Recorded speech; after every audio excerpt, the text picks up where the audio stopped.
Hi everybody, Clark Smith here, winemaker for WineSmith, and today I'm going to tell you about my 2014 Santa Cruz Mountains Grenache. The Rouge. The reason I say that is it's a wonderful vineyard. I work with a viticulturist named Prudy Fox, and she turned me on to the Bates Ranch.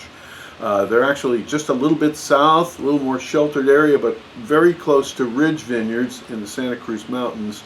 And both vineyards are, of course, very famous for Cabernet Sauvignon, but they also have some Grenache. And so I actually make 3 wines from that vineyard, and I think the Santa Cruz Mountains are the best growing region in California because of the soils and the sort of proximity to the ocean. And it's a little severe, but I just love this wine. So anyway, I took it in my head.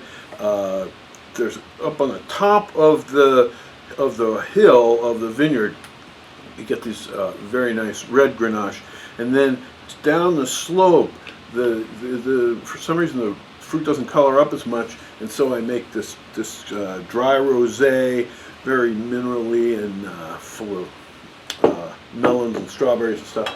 And then I also make a sparkling method champenoise that's quite special. But we're not going to talk about those wines today. We're going to talk about the red.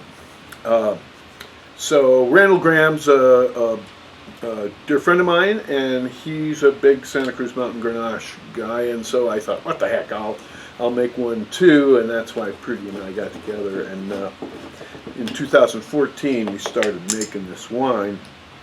Now, this is very typical of Santa Cruz Mountains, that in the beginning I didn't really like this wine. It's not like a typical Grenache will just sort of be a strawberry lollipop, and this wasn't that way at all. It's kind of grumpy, and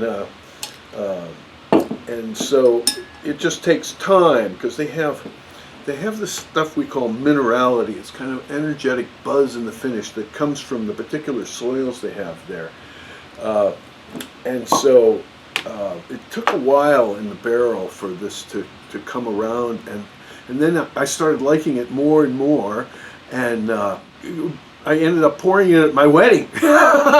That's my favorite wine, and this is the glass. I don't know if you can see this. It's a Garrison Keillor poem on all the glasses that says a summer night and you and paradise. And so these are we poured around a shared blessing cup. We'd pass out these big glasses, and people would share them while we actually sang a song called the WineSmith Blessing Cup. That anyway, I have a lot of emotional attachment to this wine, as you can see. But then I hooked up with my old buddy from Wine Spies, Agent Noir. I can't tell you his real name. And he tasted all my wines, and this is the one he went nuts for. And so what do we got here? It's not a really heavy wine, and the alcohol is not very high. I love it that it comes in ripe at what do we got here? At 12.9% alcohol, so you can drink a lot of it.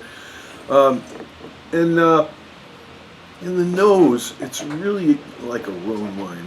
You have the strawberries, and I think a sort of a ripe melon thing, but there's also an earthiness, sort of like carob, that really reminds me of like Chateau Reyes and some of the heavy Grenache Rhone wines.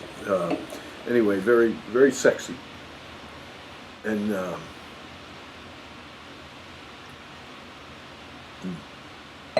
extremely lively in the mouth, and boy, that minerality in the finish just really pops, and so that's an indication that the wine will continue to age for a good long while. We don't know what minerality is, but it does seem to have that effect. And so anyway, we've got a real special deal on this wine that I hope will join me in getting some of that in your cellar.